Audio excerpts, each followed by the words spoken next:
If Phil Zimmerman's in here, you can feel free to talk while we're setting this up. If you want to go first so people don't have to wait even longer. Run this, and you can input on the PA right there. Why is that? Sorry about this short phrase, but it's like To the input. Is that the input there? you sit over here to stay with. Can we try to move over here so we can talk? Like so we don't. Hello? Hi, I'm Phil Zimmerman, and I'm kind of doing a last-minute substitute talk. Not a substitute talk, but a steal 20 minutes of his time talk.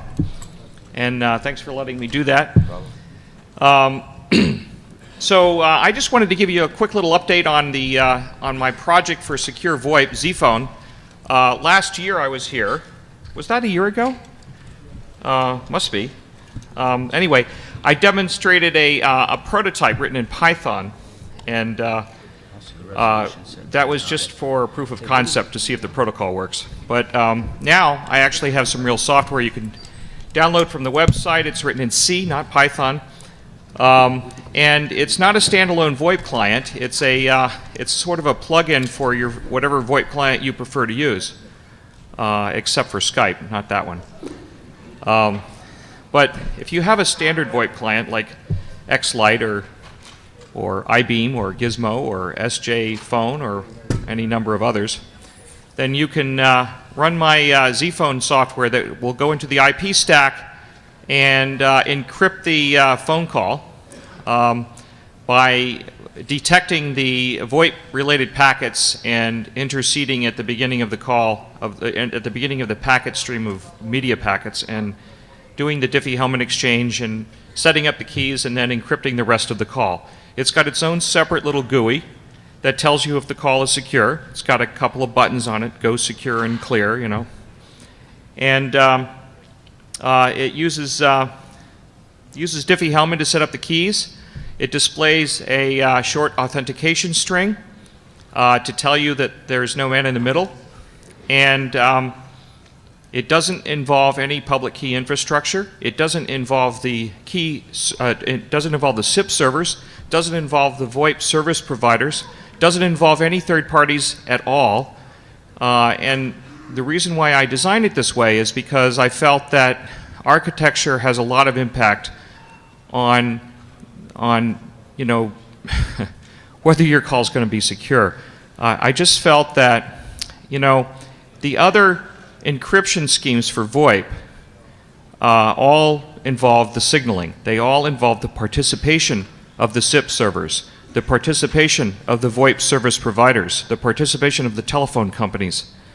And it just seemed to me that somehow it appears that the phone companies don't always have your best interest in mind.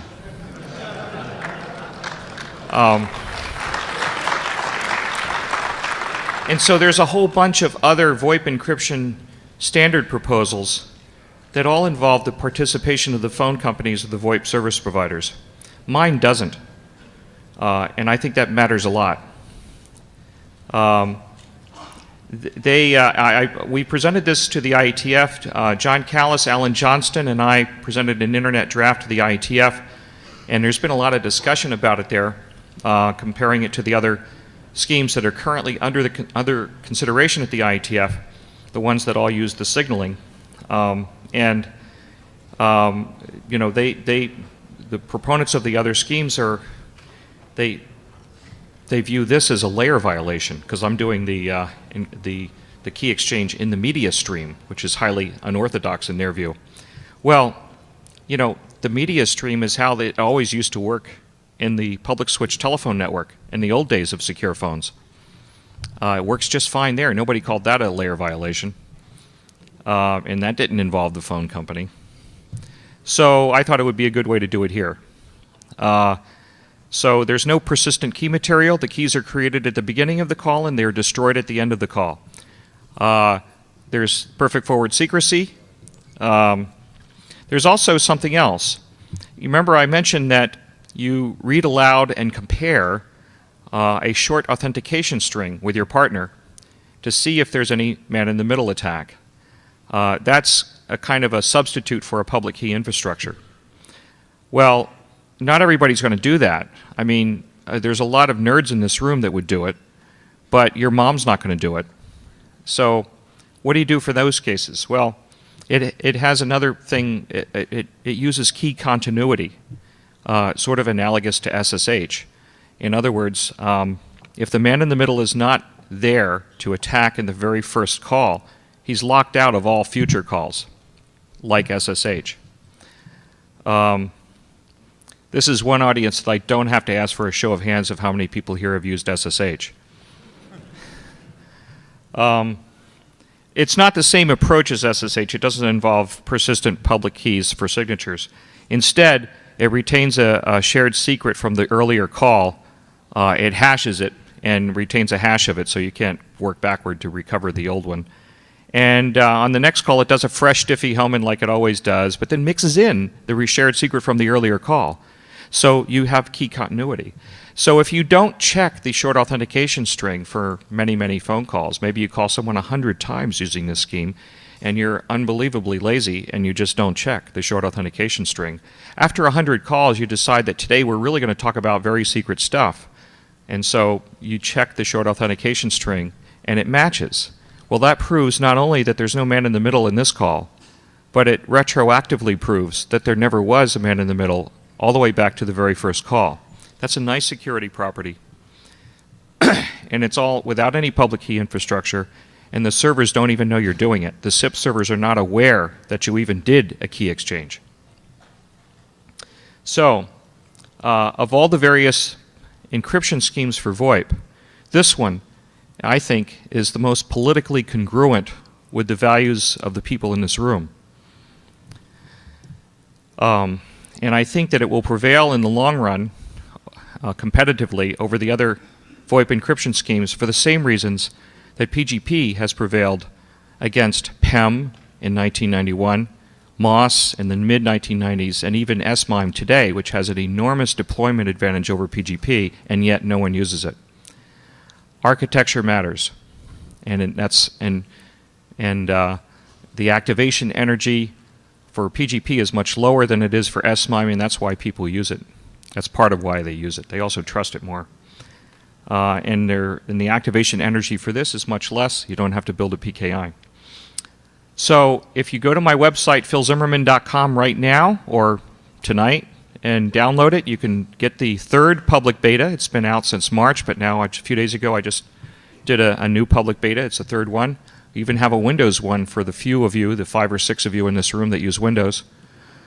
And it's the second public beta of the Windows, so it's more stable. I'm told that the engineers have fixed the blue screens of death, and it even has an uninstaller. So I think it's going to become the de facto standard for VoIP encryption. I think it's going to change things. So, any questions? Yeah. I assume that since there's no PKI, it does not do end user authentication of other users. Are you relying on, I'm relying on the short authentication string for that. Well, that tells you that there's no man in the middle. But how do I know I'm not talking to Kevin Pollard? It's a basic voice impression. You're going to have to use your common sense, your ordinary brain. You know, how do you know your mom's not a Martian? You know. We always managed to solve that problem with the public switch telephone network, and nobody got upset about that. I just wanted to make sure that that's what it was. Yeah. Well, all right, maybe I'm done early. Everybody download it. And by the way, something I need, you know, I've been doing my code development in the Ukraine because I'm paying for it out of my own pocket. This is not a venture capital funded enterprise here. This is my own little private project. And so I need people to beat up on this thing. And I don't know, is there anybody here that's good at that? Is this the kind of conference where I might find somebody that could do that? So please download it. You can get the source code for the Linux version. You can get the source code for all the versions, but the website, you can immediately download the Linux source code. I need to do, not the cryptanalytic breaks. I don't think you're going to be able to get very far with that, but I would like people to beat up on it on the more traditional buffer overflow attacks and malformed packets and all the things that you're already good at doing for breaking into systems. Of course, it's going to depend on what kind of VoIP client you have hooked up to it, but that's not my problem. Now, in the long run, this thing is going to be inside of VoIP clients, integrated inside of VoIP clients. That's the best way to do it. In the meantime, though, we're doing this IP filter approach, and I recently signed an agreement with a Canadian company called Borderware that makes a VoIP security gateway, and they're going to put it in that. So you can have an office with 100 VoIP phones all connected to the VoIP security gateway that will apply the ZRTP protocol, that's the protocol that is in ZPhone, out to the cloud. So the last 10 or 20 meters will be not encrypted, but you know, it's better if it's inside the phone, but this is also pretty good. So anyway, I'd like people to try to attack it. So please. And by the way, if you do break it, send me an email about it before you announce it. It's in beta. You know, I expect there's bugs in it. So, yeah. I just wanted to thank you for your work with PGP, and continuing to work in this space and using your talents here, even in the face of the adversities you've faced. Well, thank you. Thank you for saying that.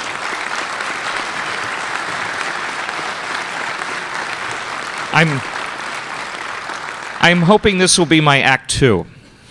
I'm getting a little old for an Act 3, so this one's got to be good. Yeah.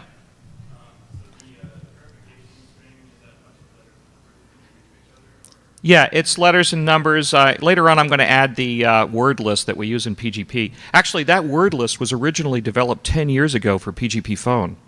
So it was originally developed for the same product, pretty much.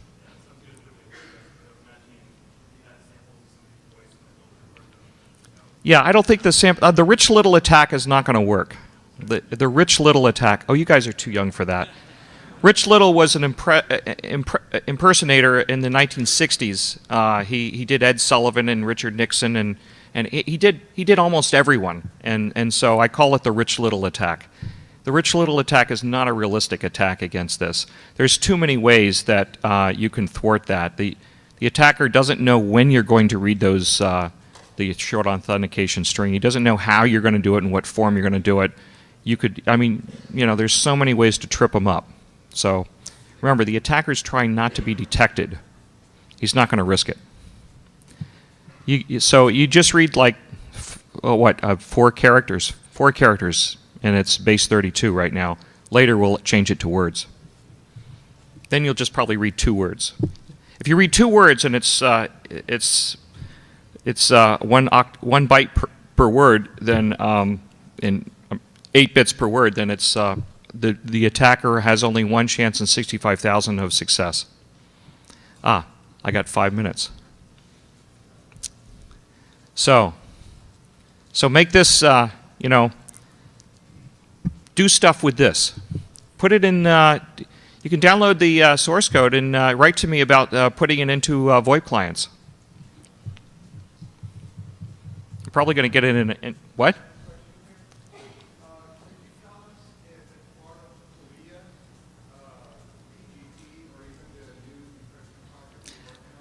So the question is this subject to CALIA? Well, if you could tell us that PGP or even what you're working on has government backdoors. PGP doesn't have any backdoors in it. That's pretty well established. PGP is not subject to CALIA, and neither is this. And the reason why this is not subject to CALIA is because CALIA governs the behavior of the service providers. CALIA requires the service providers to cooperate with the government to hand over whatever they've got, which it would typically be either keys or, if it's not encrypted, the packets themselves. In the case of the ZRTP protocol and ZPhone, the 2 parties that are doing the conversation, Alice and Bob, they're the ones who work out the keys between them without the participation of the service providers. The service providers are not in a position to provide any keys. So CALIA is actually sort of irrelevant. I didn't mean that in a pejorative way. I'm just saying it doesn't technically apply, you know. Although I'm sure that plenty of people would also look at it in a pejorative way. Yeah.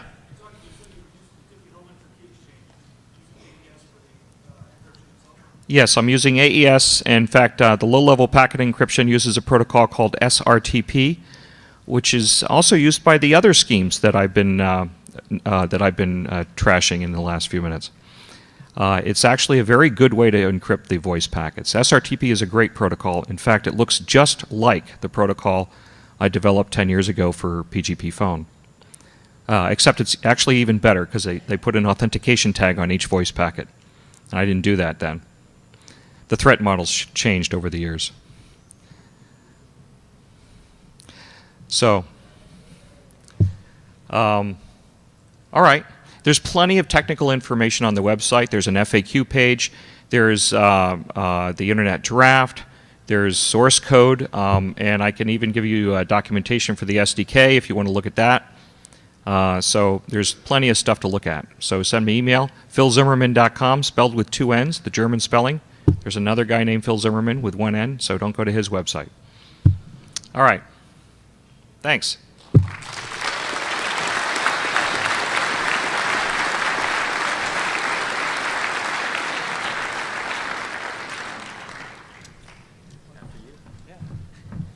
Okay, so I want to introduce Joe Grand, the man, who's responsible. That must be Space Rogue, the one guy I haven't seen in about 8 years. Yeah, I hear you back there. Whatever happened to hackernews.com? Yeah. I don't know. Hey, so this is Joe Grand, the guy behind the badge. We've been thinking of doing these badges for 4 or 5 years, and every year the cost came down, it got easier and easier to do, and finally it fell within our budget. So it's not that we don't have cool badge ideas, it's just that we can't normally afford them. Joe figured out how to make that work, so he's going to tell you the story behind the badge, sort of all the technical challenges he had, and also I just want to say, hey, thanks for toughing it out this morning with us for this whole safety inspection thing, and you guys were cool about it. So anyway, with that, take it away, Joe. Oh, and he's going to be competing in the Mystery Box Challenge, if you guys have followed any of that.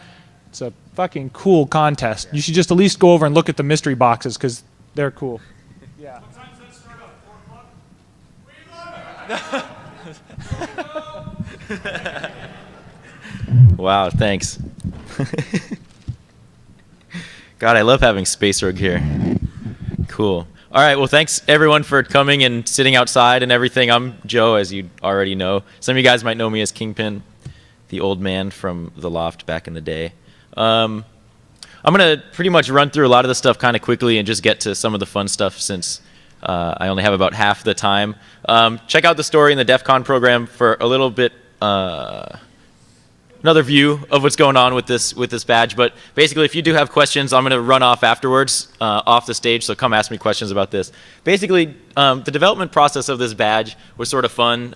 If you are new into product development or you want to get into hardware hacking or anything like that, here's sort of the steps that I took for it, and we're going to run through pretty much all of that. When DT and Ping, basically, as he just said, he had this idea of doing a badge for a while, so now was the time to do it. We made 6,055 badges, which anybody who's had any sort of manufacturing experience, that's a lot of badges. That's just a lot of anything. The chances of things going wrong with that amount of quantity when boards are being built by hand in China in a factory that I can't physically go and watch is pretty scary, but luckily everything worked out because you guys have the badges. We needed to keep the cost under $5, which is even expensive for a DEF CON badge, but we thought it was cool enough to just do it anyway. Obviously, DEF CON logo, all these things that I had to design into this thing. Here's the concept sketch right as I got off the phone with DT and with Ping. You can see just sort of, we had a bunch of different ideas of stuff to do, and that was the original kind of idea. So after some discussions, we figured, all right, we're going to have the DEF CON logo, the icons on the top copper layer of the board. So if you guys aren't familiar with PC board design, that's okay. For this particular printed circuit board, we have 2 layers, the top layer and the bottom layer. Those layers that are covered by this colored thing, which is called a solder mask, is actually copper traces, copper layer. So we wanted the icons and the DEF CON logo, as you see on the top layer. Crossbones and the smile were actually to be cut out. which also was done. That's a difficult thing for printed circuit board design. Most times printed circuit boards aren't actually designed to be like artistic elements that are actually shown around and made to look cool. So getting the factory to say, okay, you know, to have them understand that these aren't going to be shoved inside of a box somewhere was kind of interesting. Different solder mask colors. Some of you guys have blue, some of you guys have white. Human badge is white. I'll show you all the different colors that are out there. Some of us have gold. Different colors for different clientele. The button, you guys have probably already figured out, goes through these different modes. Know that random, pseudo-random mode is actually not any sort of subliminal message. It's no Morse code. For those of you guys who spent hours looking at it yesterday, sorry. But if you do find something out of that, let me know. Here's the preliminary schematic that I put together, essentially like an electronic roadmap of the circuitry, and later on you'll see the actual final one, which might be a little easier to read. But we ended up using a microchip PIC 10F device, which was a new SOT23 package, a 6-pin tiny little microcontroller. If you look on the back, you can see it. It's the only black chip on there. I was looking for an excuse for the past few weeks to actually experiment with that device, so this was a perfect opportunity to do it.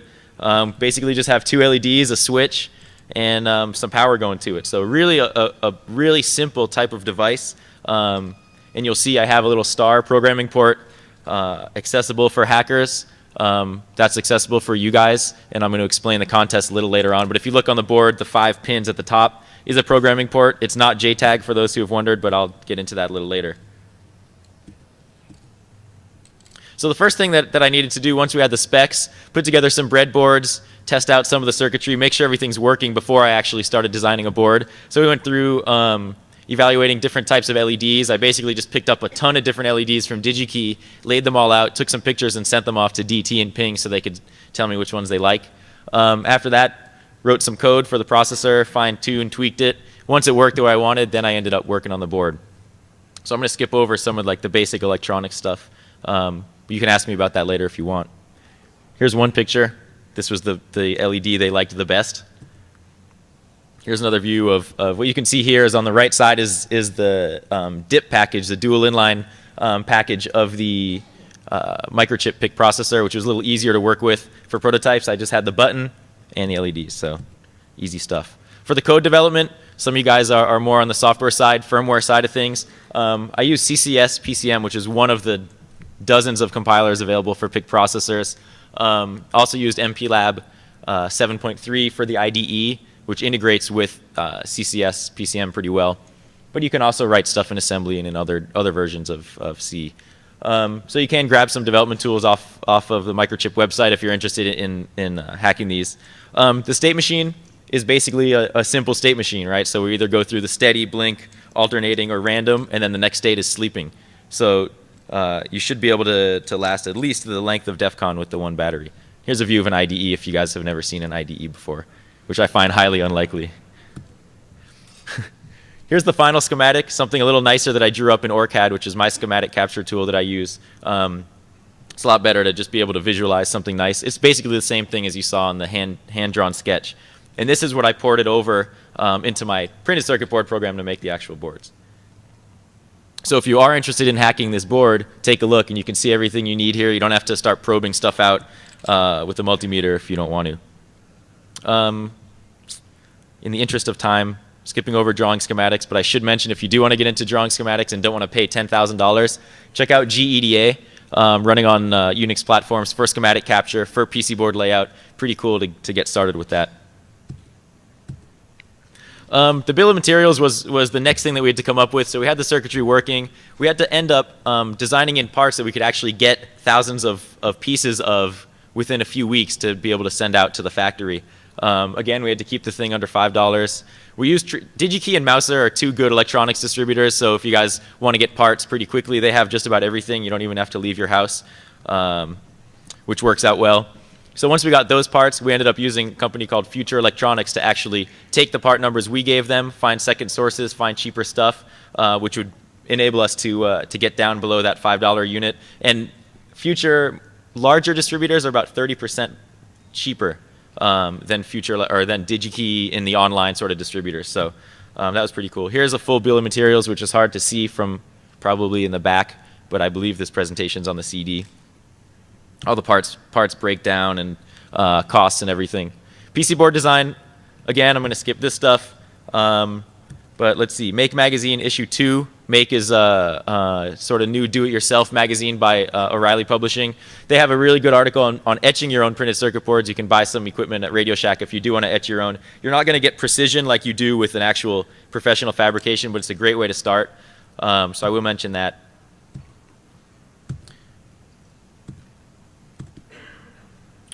I'm going to skip all this boring stuff. All right. So printed circuit board design, basically create the schematic, which I did.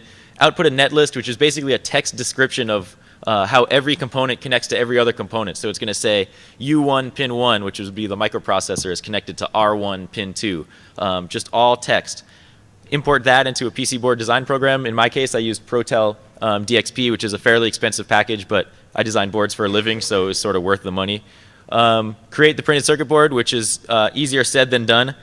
Output the Gerber plots, and Gerber plots are basically a binary or text vector description of how the board is actually laid out, where you can send Gerber files. It's an industry standard thing, so you can send it to any board house just about anywhere in the world, and they can make your boards.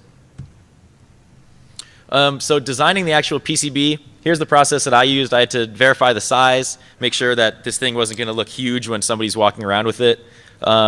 Created the mechanical outline, the physical outline of the board, added the logos, which I talked about, placing the components in the right locations. I wanted them to sort of be in one general area. Import the netlist, route the board. I wanted to keep all the traces on the bottom side. So if you look on the top side, there's no actual electronics at all. Everything's on the back side. All the connections are on the back, so it sort of looks nice from the front. Run some tests, output the plots. Send everything to a company called eTechNet, which is actually exhibiting in the other room, and I'm going to talk about them a little bit. Worked with those guys to make sure that these things were actually built right. So here's a screenshot of the actual circuit board layout program where I'm doing the mechanical design first, laying out the shape, and then I can start adding components. And the hardest part, again, was to mention these cutouts and make sure that the cutouts were actually being cut out properly and that they actually look nice and everything. Working on the top layer. The bottom layer, and you see here the bottom layer is in reverse, because with most PC board design programs, you're looking at the bottom layer through the top layer. So you're sort of always kind of looking at it upside down. So if you end up working on boards, make sure you reverse your text so you don't get boards back with all the text the wrong direction. Doing a little mock-up, making sure everything worked out right before I ordered a prototype. And prototype boards, what's cool about making your own boards right now is you can get boards done for maybe even $20 for single one-off printed circuit boards. So it's gotten to the point where pretty much anybody can go order printed circuit boards, either collecting cans to get the money or work a few hours. It's not a few $100s like it used to be. So what I first did is ordered a few bare boards from eTechNet, make sure the board layout was good, make sure the cutouts were right, hand assembled those, sent those off to DT and Ping for the final sign-off, which I assume they liked. Ended up doing some current measurements, so I wanted to just verify the electronics. One of the limitations, or at least one of the requirements, is we needed to make sure that the battery would last at least throughout the length of the conference if somebody got drunk and forgot to turn it off. So we're well within that range, and here's all the different current measurements based on the different functions. So current consumption is going to change whether you have both LEDs on all the time, which draws the maximum amount of current, or if you have the blinking or alternating, it's a little bit less. And the numbers in red are the actual current values for this thing with the two blue LEDs. So with some calculations, it turns out in the random mode, these things will last about 10 days, 10 and a half days, ideally. Sometimes you might get more, sometimes you might get less. If it's steady on, just the two LEDs on, 4.6 days, so still longer than DEF CON, which would be okay. Luckily, the batteries are cheap, so if they do run out, you go buy another one for $1. I really just wanted to put this in because I'm proud of the Big Mac hat that I found at a flea market. So this was actually the first time we got the board working, and I was pretty stoked.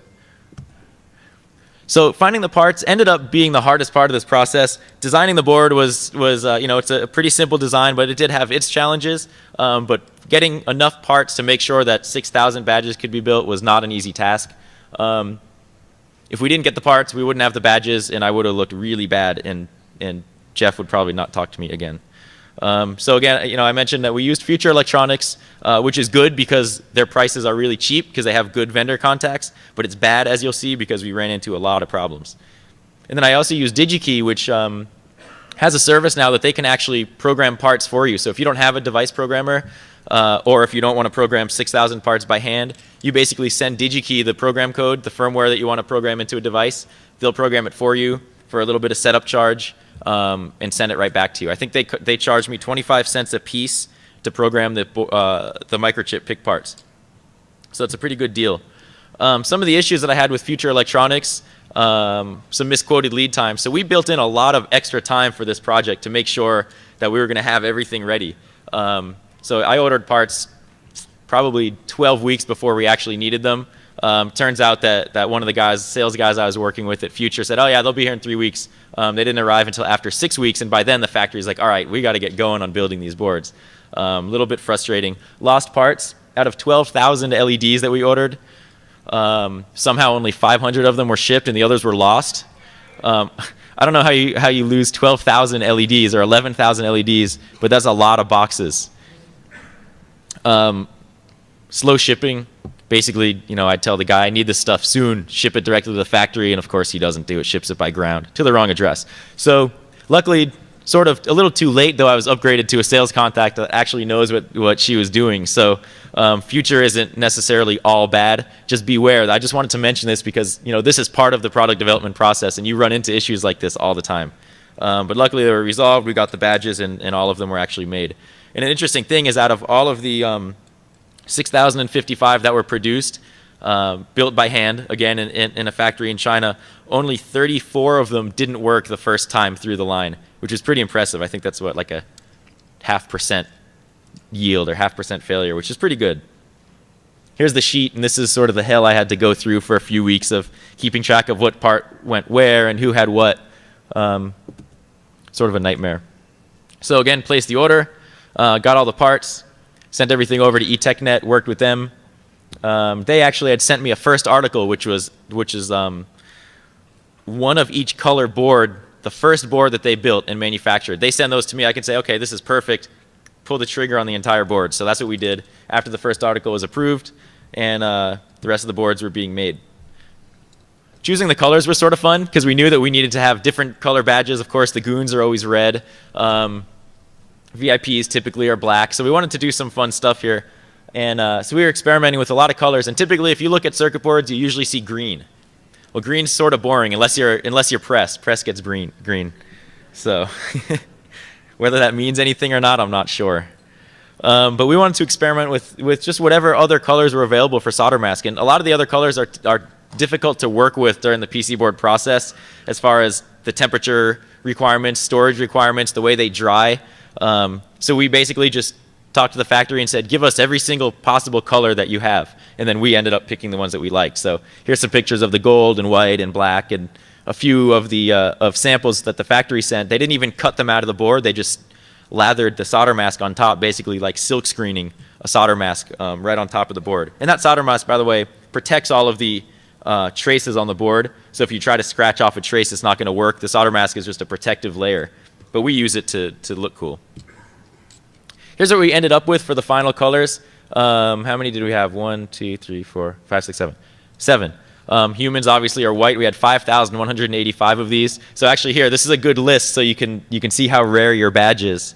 The goons were red, press is green, speakers were blue, vendors are purple, VIP black. And then I made one panel of circuit boards in gold because I'd always wanted to work with gold. Hey, someone's actually calling me. That's really weird. It's Space Rogue. You can't get enough of me. I guess I'll turn it off. Or maybe we should talk to him. It's funny. No one ever calls me on this phone. There's my phone. It's old. So, yeah, I made 20 of gold because it was sort of a color that I'd never seen in printed circuit board manufacturing before. And the factory was like, yeah, we can do gold. So, of course, it took them a few weeks to actually find the gold and experiment with it because they'd actually never worked with it as far as I know. So the gold here, there's 20 of them made. I'm wearing one, and I think Dark Tangent and Ping have the other somewhere. No, I don't have any extras. This is the only one I do have, but I thought it was cool. I don't know if it actually gets me in anywhere, but I thought it was neat. So one other thing as part of the assembly process, I needed to create a parts placement diagram to send to the factory so somebody who has completely no idea about the board at all can still assemble it. This is the top drawing of the parts placement. Of course, we have the 2 LEDs, so that's all there is. Bottom parts placement just shows the parts with actually part designators that match up to the schematic. So on this, you can't really see, but U1 is the microprocessor, and then I have R1, C1, R2. That's so somebody can visually look and see what the parts are. If you look on our board, we don't have that information printed. That was because I think it sort of looks ugly. It also, you might see this sometimes in products, so people are hoping that hackers won't actually be able to reverse engineer their products by not having part designators. But in this case, it just looked bad with having them on there. But we at least had to specify those parts so whoever was building this knew what they were doing. And then, of course, a test procedure. I didn't want these boards coming all the way from China and not working, especially with 6,000 people. So that was a little bit stressful. The hard part about doing test procedures is making sure that the factory is actually testing the boards. I've heard a lot of horror stories about companies having a test procedure hanging up on the wall in the factory and then getting boards with like no chips actually soldered on them. So, and that's happened. So the test procedure is basically insert the battery, hit the button, go through all of these things. And I included a little video that I sent to the factory so they'd be able to understand exactly what was going on. Here's the front of the first article approval when they all came into me, all the different flavors. And the back. So it might be cool if you can actually like trade your badge with other people or something.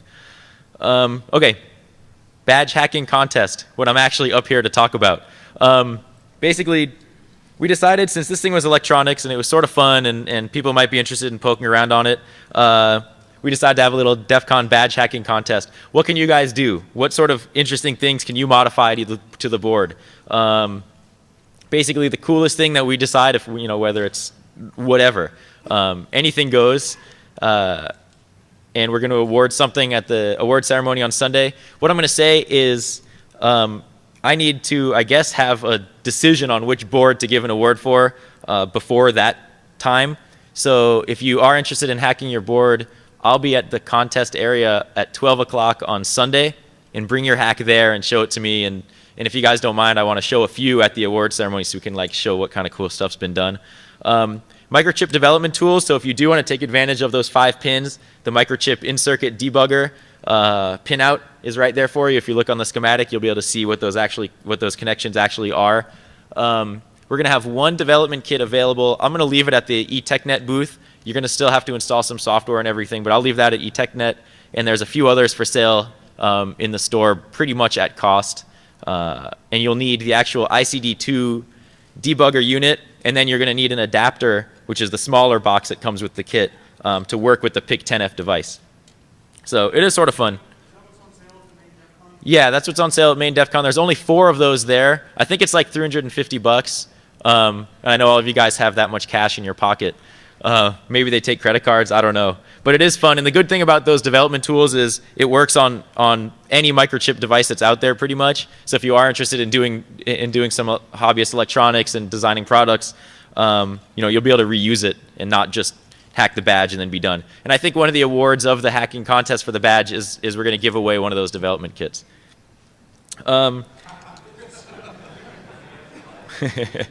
Which I guess by then you might already have one. But actually, so I sort of wanted to show you guys mine and what I did to my hack just because we have time. I call this like the squirting flower. And I figure people are going to expect me to do like some sort of electronics thing, but instead I just, have it squirt. So, except when it leaks in your pocket, that doesn't really work. What's that? Yeah, I know, emulating the water without the development kit was pretty hard. But you can get creative. So I guess that's it. Thanks a lot. Enjoy the show. And come find me if you have questions.